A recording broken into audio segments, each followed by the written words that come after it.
आज हम लोग टीचिंग लर्निंग मटेरियल का एक पार्ट जिसे श्रव्य सामग्री के नाम से हम जानते हैं, उसके बारे में हम लोग आज पढ़ेंगे कि श्रव्य सामग्री क्या है, उसका प्रयोग कैसे होता है, वह टीचिंग के दौरान श्रव्य सामग्री का प्रयोग और उससे अधिगम में वह कैसे सहयोग करता है के बारे में आज हम लोग अध्ययन करेंगे। तो सबसे पहले जानेंगे कि श्रव्य सामग्री क्या होता है। यह टीचिंग लर्निंग मटेरियल है, शिक्षण अधिगम सामग्री है। क्या? श्रव्य सामग्री।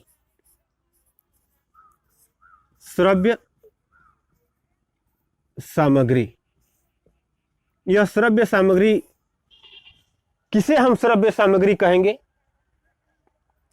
और वह कितना उपयोगी है, तमाम ऐसे विषय वस्तु पर हम चर्चा करेंगे। इससे पहले कि हम आपको बता दें कि यह श्रव्य सामग्री टेट, बीटेट, सीटेट में ऑब्जेक्टिव टाइप के प्रश्नों के अंतर्गत पूछे जाते हैं। इसकी चर्चा हम करेंगे। जैसे श्रव्य सामग्री क्या है? रेडियो,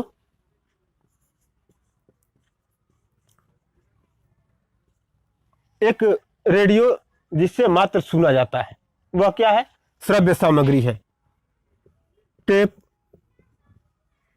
रिकॉर्डर, यह क्या है? यह श्रव्य सामग्री है। या कोई एक ऐसा ऑडियो का संसाधन श्रव्य सामग्री होता है जिसे हम मात्र सुनते हैं।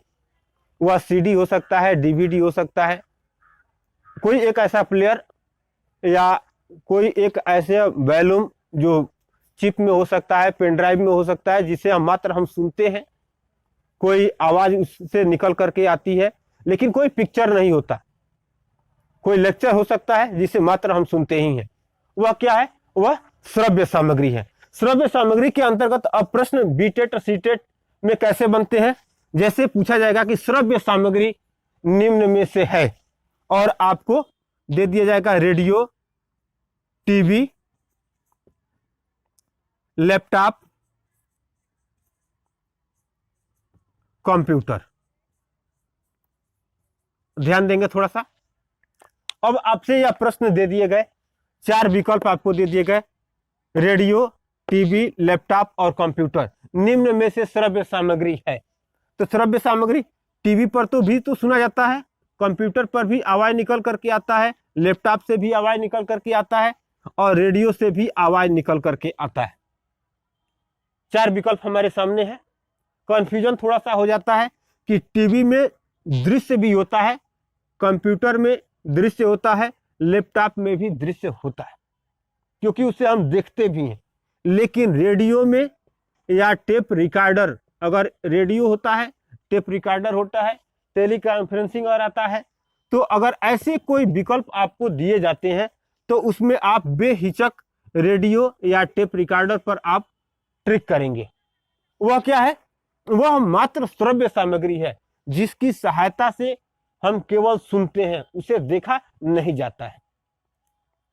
यह श्रव्य सामग्री विजुअल इंपेयर्ड विद्यार्थियों के लिए, विजुअल वीआई के नाम से जिसे हम जानते हैं, वह विद्यार्थी जो दृष्टिबाधित होता है। क्या?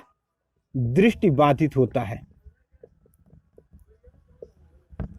दृष्टिबाधित विद्यार्थियों के लिए यह रेडियो, टेप रिकॉर्डर या टेलीकॉन्फ्रेंसिंग का जो टूल्स होता है वह उसके लिए बड़ा उपयोगी होता है। इसलिए उपयोगी होता है क्योंकि यह दृष्टिबाधित विद्यार्थी जो है, विजुअल इंपेयर्ड विद्यार्थी, किसी भी रूप में अपने उस टीचिंग के किसी एक ऐसे सामग्री को देख नहीं पाता है। उसके लिए वह टेप रिकॉर्डर, वह सीडी कैसेट, वह ऑडियो कैसेट ही उसका पाठ्य पुस्तक होता है, क्योंकि वह सुनने के बाद ही उसे तैयार करता है।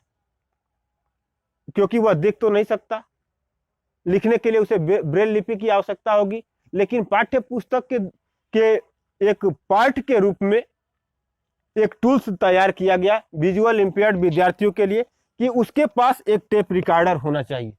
अगर वह कक्षा में जाता है, विजुअल इंपेयर्ड विद्यार्थी या सामान्य विद्यार्थियों की भी अगर हम बात करें तो सामान्य विद्यार्थी अगर नोट करने में किसी कारणवश बाधा उत्पन्न हो रही है तो वह टेप रिकॉर्डर को चालू कर सकता है।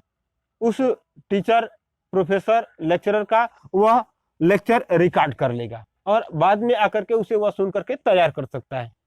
लेकिन मूल रूप में काम किसके आता है? दृष्टिबाधित विद्यार्थियों के लिए, क्योंकि वह एक ऐसा संसाधन है जो उसके नोट के रूप में काम करता है, उसके पाठ्य पुस्तक के रूप में काम करता है और आजीवन उसे उसी की सहायता से सीखना होता है। तो ये भी एक टीचिंग लर्निंग मटेरियल है। उस मटेरियल का नाम है क्या? श्रव्य सामग्री। उसे श्रव्य सामग्री के नाम से जाना जाता है कि जिससे, श्रव्य सामग्री का मूल अर्थ क्या है? कि जिससे सुना जा सके, जिससे सुना जा सके। वह कोई भी टूल्स हो सकता है कि जिससे केवल वॉल्यूम निकल करके आती हो और उसे हम सुन पा रहे हो। तो जिसे सुना जा सके उस सारे यंत्र को हम क्या कह सकते हैं? या टीचिंग लर्निंग मटेरियल के अंतर्गत केवल सुनने का जो साधन मात्र हमारे पास उपलब्ध है, उस साधन को श्रव्य सामग्री के नाम से हम जानते हैं। बस आज के इतना ही। अगर आप बीएड के विद्यार्थी हैं या बीएड कर चुके हैं, टेट और सुपर टेट की तैयारी कर रहे हैं, तो यह आपके परीक्षा के लिए एक उपयोगी प्रश्न बन सकता है। अगर आपको ऐसा लगता है कि यह उपयोगी है तो आप हमारे चैनल को सब्सक्राइब करें। हालांकि मैं इस चैनल पर टीचिंग लर्निंग से संबंधित, एजुकेशन से संबंधित तमाम ऐसे विषय वस्तु को लेकर के आता रहता हूं। वह आपको जल्दी प्राप्त हो सके। बहुत बहुत धन्यवाद।